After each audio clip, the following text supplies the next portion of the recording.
Welcome to How to Talk to Kids About Anything with Dr. Robin Silverman, a podcast loaded with practical tips, powerful scripts, personal stories, and simple steps to make even the toughest conversations easier. So get ready to get the information you need to make the impact you want from someone you trust, your friend, parenting expert, Dr. Robin Silverman. Hello and welcome to How to Talk to Kids About Anything, where we give you the tips, scripts, stories, and steps to make even the toughest conversations easier. I'm so thrilled to be your host, Dr. Robin Silverman, child and teen development specialist, author, and speaker, and most importantly, parent of two great kids who give me the opportunity to love, learn, and grow every single day, whether I want to or not. Believe me, I get it. It's not always easy. But we're in this together, and thankfully we have a lot of wonderful people to help us along the way. Now, losing a pet is something that many adults, families, and kids go through in life. As common as it is, it doesn't make it any easier. We had to say goodbye to our beloved Casey in December, a dog we rescued from North Shore Animal League 16 years ago as he barked his way out of the crate and right into our hearts. We joked, "We'll take the loud one," but truly, as most people seem to say, our pet picked us as much as we picked him. Losing a pet brings grief, just like if you lost a best friend or a family member, because, well, they are our best friends and our family members. As we are all going through grief when we are dealing with the death of a pet, it may be challenging in a unique way to talk to kids about something we ourselves are struggling with too. And that's why I'm so thrilled to speak with our expert today, Wendy Vandepoel, who is a pioneering leader in the field of pet loss and grief support. What makes Wendy successful with her clients is that she gets grief. Over the years, she's dealt with her own grief, and she's helped many families communicate and connect with their pets after a loss. It's what she's done since she was 5 years old. She's a certified end-of-life and pet grief support coach, certified pet funeral celebrant, animal medium, and communicator. She is the founder of the Center for Pet Loss Grief and an international best-selling and award-winning author and speaker. She holds a Master's of Science degree in wolf ecology and behavior. Wendy has run with wild wolves in Minnesota, coyotes in Massachusetts, and foxes in her backyard. You can find more about her at centerforpetlossgrief.com. What a privilege it is to get this important information from someone who has helped countless families deal with the loss of a pet every day. We truly appreciate you. Wendy, thank you so much for joining us on How to Talk to Kids About Anything. Oh gosh, Robin, thank you for that wonderful introduction. I'm grinning ear to ear. Oh, well, now. I'm so happy to have you here. I feel like you're talking to me and at the same time, obviously helping so many other people.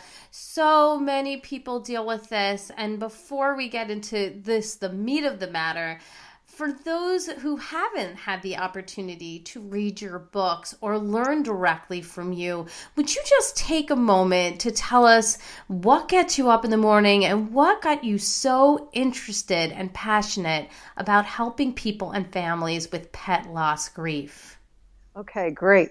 Well, what gets me up in the morning is my love for life. I have come a long way and have done a lot of things in life and struggled in my own development as a child and into adulthood. So I live a very blessed life. And one of the influences on that is the fact that I get to help people around the world every single day develop a deeper connection with nature, their animals, and their hearts. So I feel so blessed that I can help animals and people increase their bonds. Oh, that is so beautiful. And is that what inspired you to write Healing a Child's Pet Loss Grief?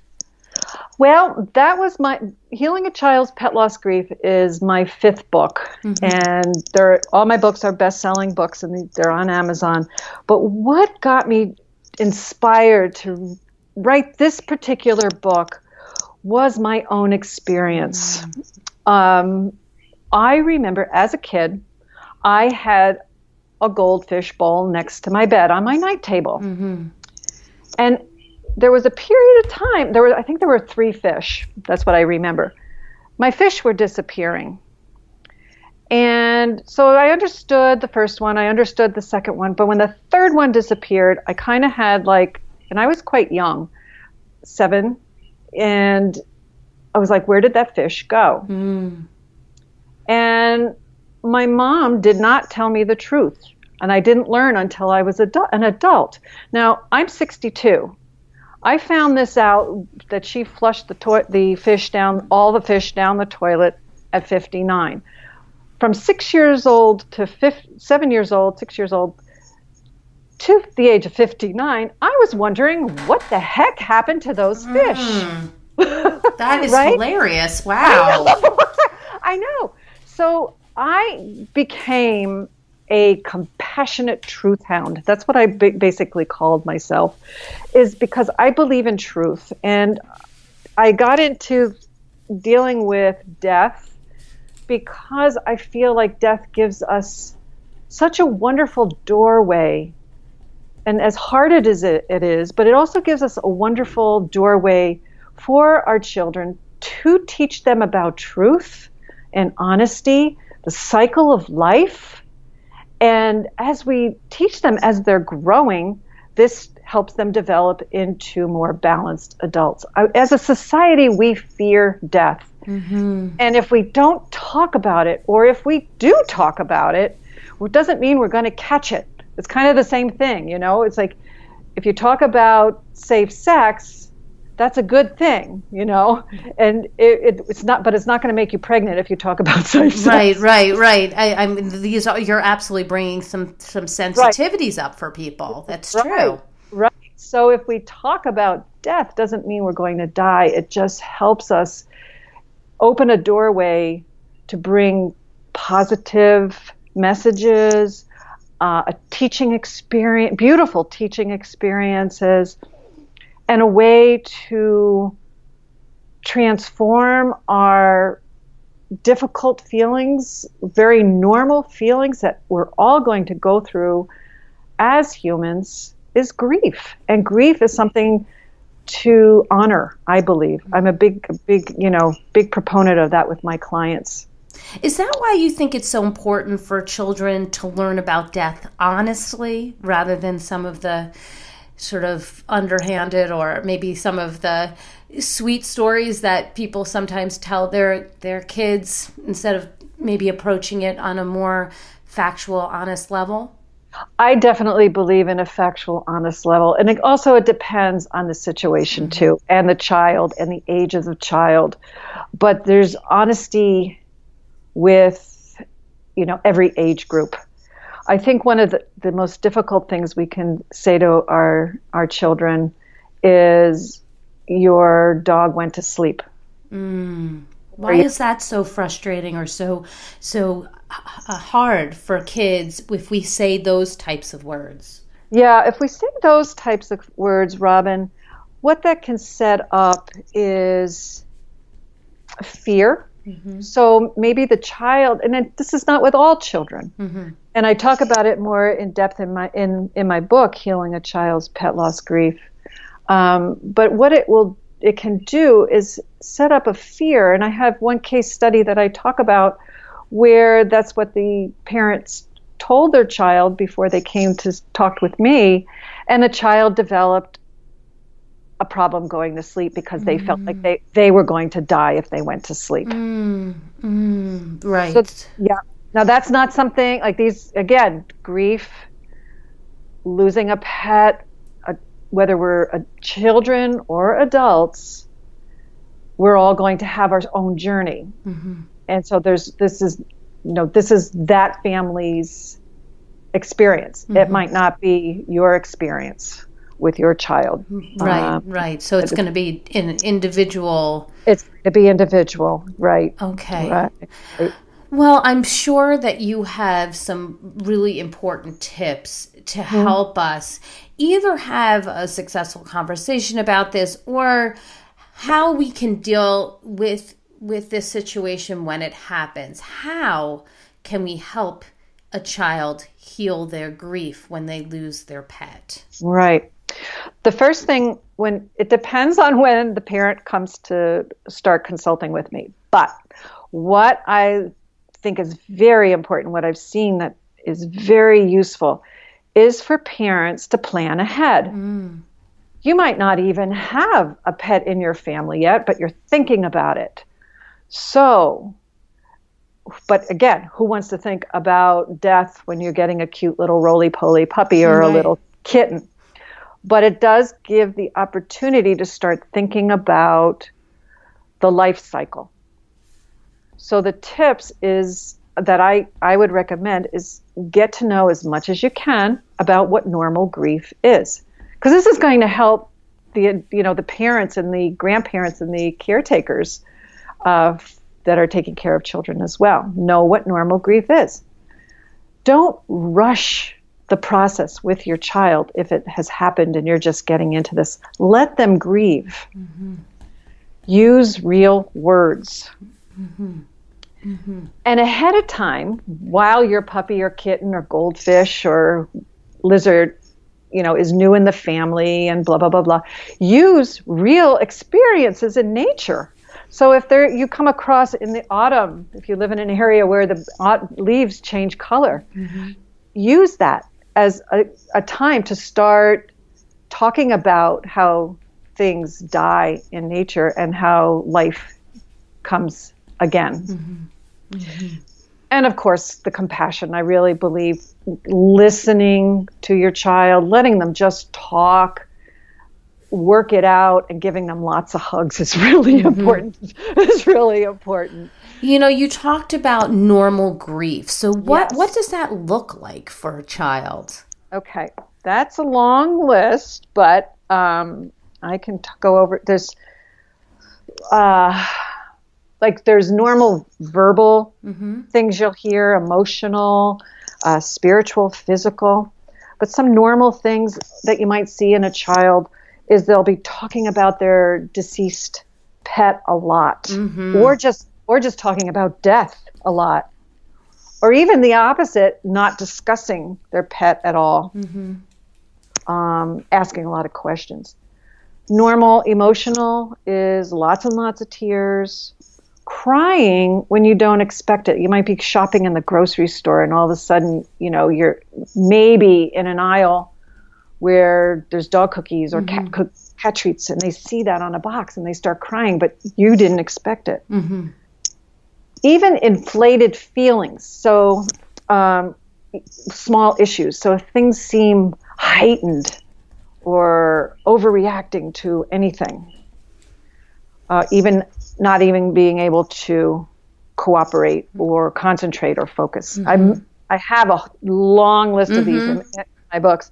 Then some physical things you guys can be aware of is they might be eating more, wanting more junk food, or maybe not eating at all, sleeping more or less.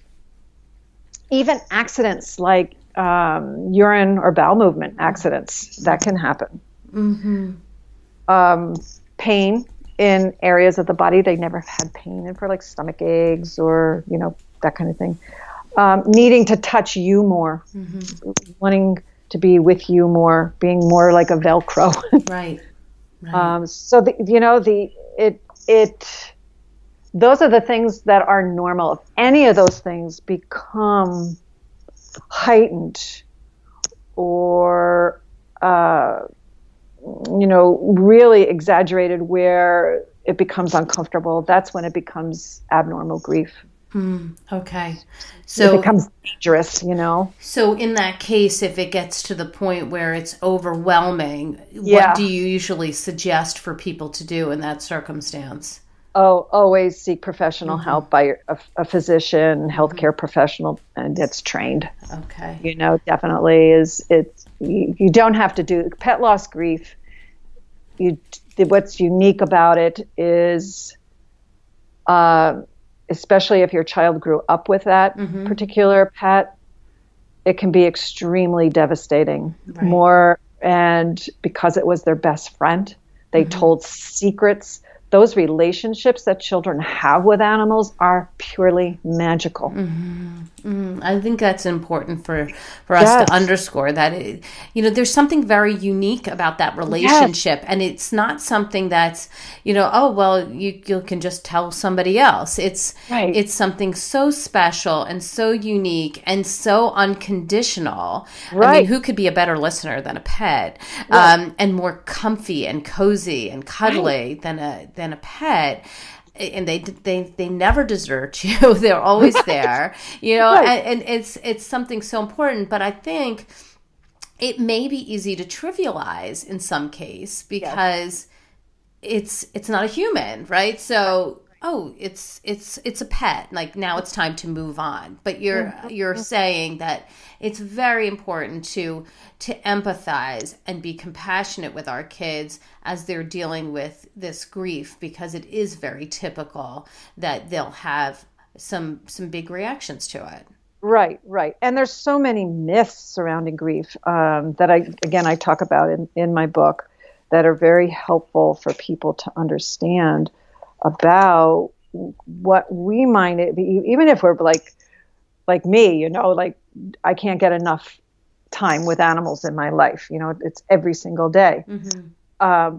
But even, ultimate pet lovers, we still subscribe by some of the grief myths. Mm-hmm. That grief is going to go away someday. Well, it's never going to go away. Right. It will change for our children. It will change for us.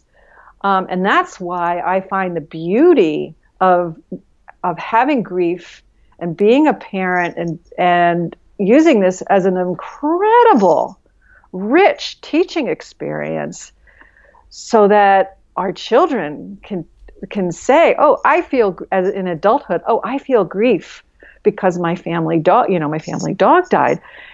And I understand that, and I understand my feelings.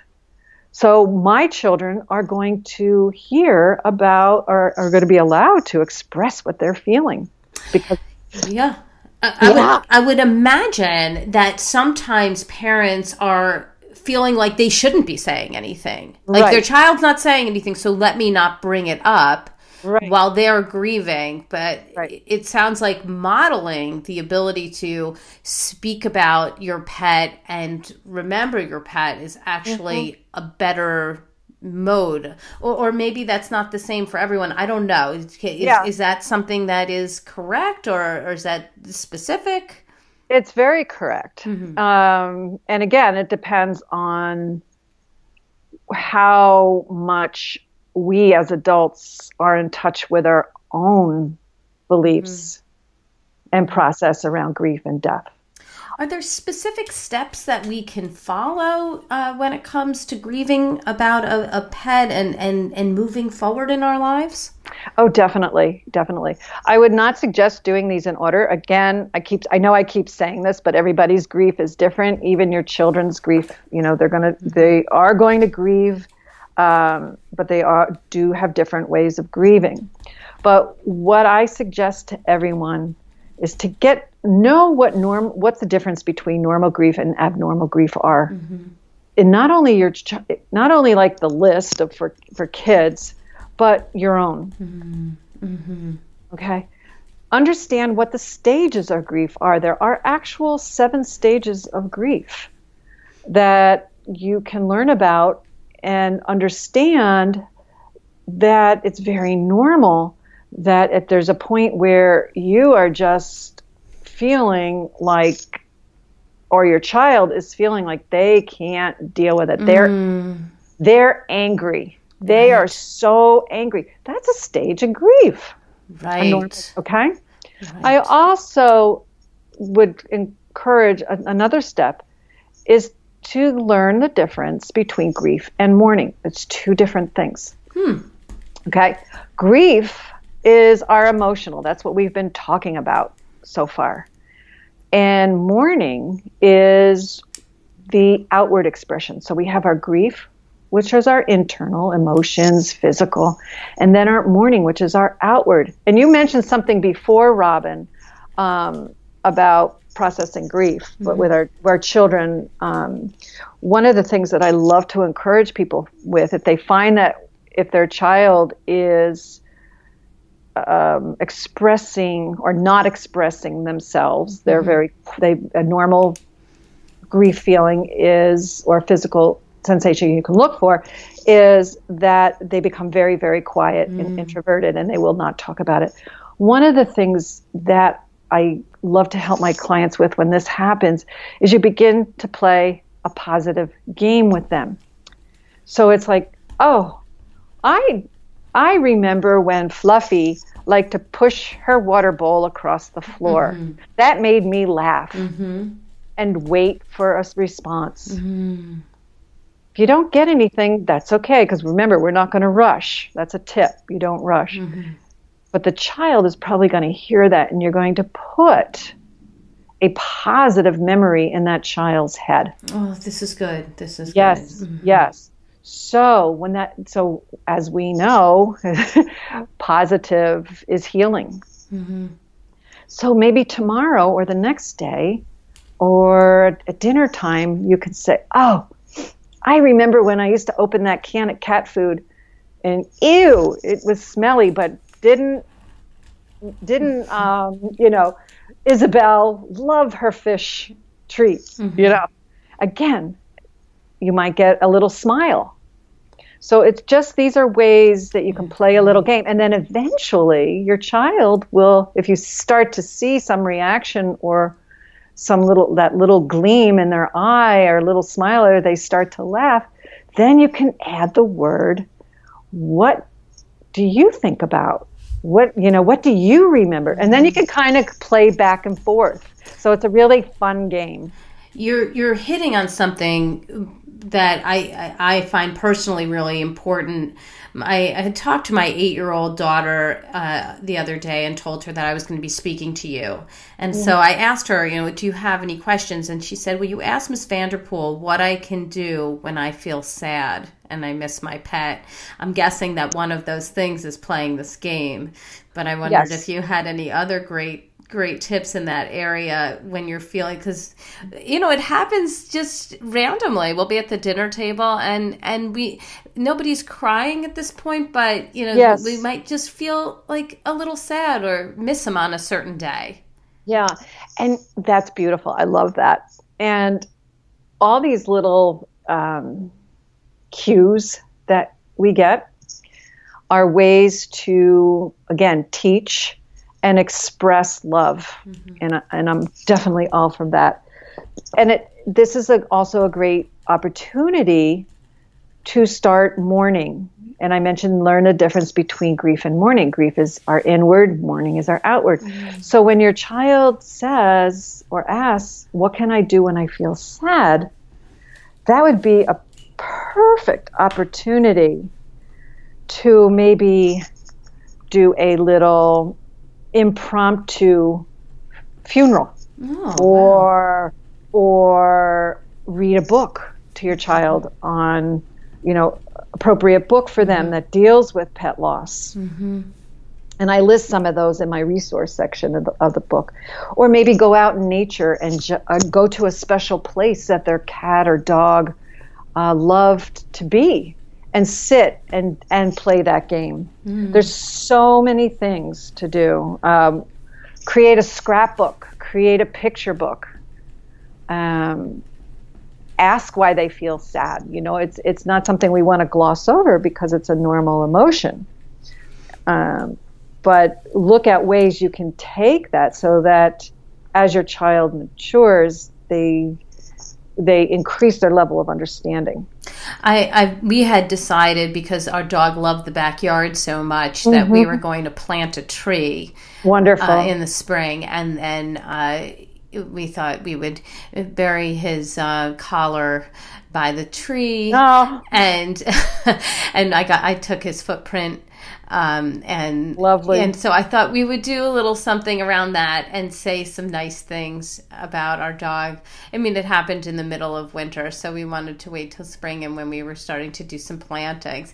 So I think that's along the same lines of what you're talking about. Yes. Sort of, it sounds more like celebrating life. Exactly. Is celebrating life. I mean, how old is your daughter? My daughter's 8. My son is 6. Okay. So even you can help them write a letter to their dog. Yes. What was your dog's name? Casey. Casey. Sit down. You go, and your daughter feels sad, and sit down with her with maybe a beautiful colored pencils or colored pens and a journal, and say, "Hey, would you like to write a love letter to Casey? Let's do it together, and let's tell Casey that how sad you feel, and say, Casey, I love you, but I'm feeling really sad that you're not in my life anymore. I miss you." And yeah. It's a beautiful idea. We'll be saying our I love yous at night, and they'll be like, "I love you, Mom. I love you, Dad. I love you, Noah. I love you, Casey." And they look to the heavens and they say it out. And when it was raining the other day, they were talking about him, and they're like, because he did not like the rain. I said, well, maybe he's like playing around and backing a cat into the pool or something, because he had like the cats, and they laughed, because maybe they're getting a cat a little. He's getting a cat a little wet, they how much they like that, and they thought that was a great idea, a great switch over. That's great. So we're doing our best on our side to do it, and I'm sure the listeners are very interested in what you're saying. I'm wondering, we're talking about sort of the aftermath, and I'm wondering, is there anything we can do to build our child up right before it's going to happen? Maybe your child, your dog or cat or other animal is getting very old. The vet maybe has already told you, this is sort of the end. And what do we do in that circumstance? I mean, I imagine we don't just wait until the day it happens. Right. Oh, that's a great question. And I'm going to share with you a story about a client of mine and their son, Jason. He was 8 years old, and they had a cat, Beaker. And Beaker was very sick, and Jason asked his parents how long, what was going on with Beaker, what was happening. And they started to explain what death was, and with my help. And his question was, how long is Beaker going to live? That was his next question. So I'm going to just read it right from my book, because it's just so perfect for that question. And they replied, Beaker's body hurts, and he is very old. Beaker has trouble eating, so he is not getting the nutrients he needs. His illness is making him very sick. So instead of letting him suffer any longer, it is time to let him die. Remember how I explained that to you? We will take Beaker to the vet, and the vet will give him medication that will help him do this. Mm-hmm. So it's a very gentle way, but it's a very honest way to explain the death of Beaker, the upcoming death of Beaker, with an intelligent, useful explanation that Jason could understand. I think that's beautiful, and I love that scripting, and obviously people can take that and use it in a way that applies to them, in their own language. But I think the idea is very nice here. The body has stopped working, and that's what we told our children as well. As you get older, different parts of your body shut down. They're just not working anymore.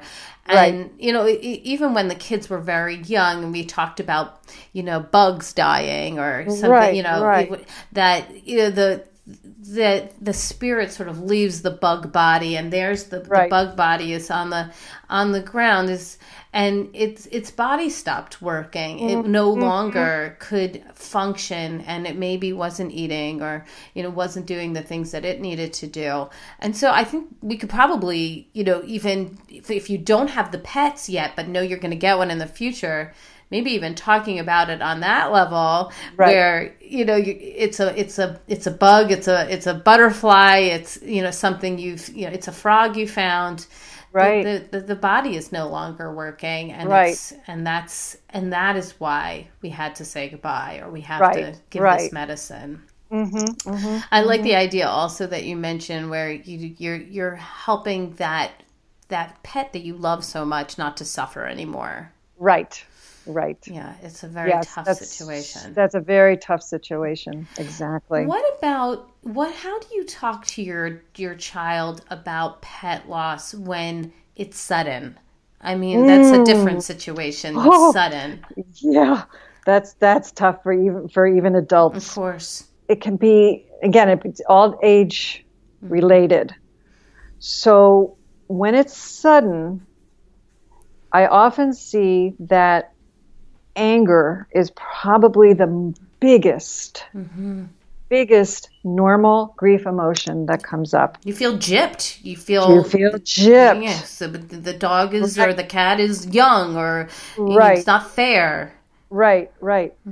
Again, if the child has an understanding of what death is already, it's a little bit easier. So number one is giving the adult time that we need as adults to process that sudden death. So you might have to do some of this alone, because even though I talk about it in my books and with my clients, is to be upfront and accessible and as honest as you can, there's still things that if you're raging or you're so depressed, you might not want your child to see that, and it's not lying, but it's doing what age appropriate. So allowing yourself to do the grieving as appropriate, being accessible for your child, truthful and honest again, and giving basic age immaturity level explanations. One of the common things is we go to the place when this happens of the myths,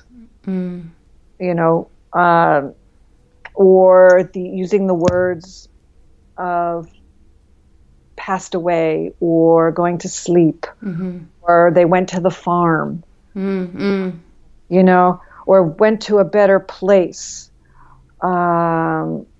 These are all the things that we will go to because it is so sudden. I mean, is it fair to say to your child, like, I don't think this is fair either? Yeah, I'm angry. I'm upset. Definitely. Yeah, and we're in this together, and let's just hug each other and hold each other, and we can feel mad together. Exactly. So it's such. I mean, it's like it's one of those things. I mean, obviously with a pet or even with a person, when something is sudden and it's just takes your feet out from under you. Right. What else can you do but just be honest that you're dealing with it too, and you're there for them, and just know that it's normal and you're feeling it too. Exactly.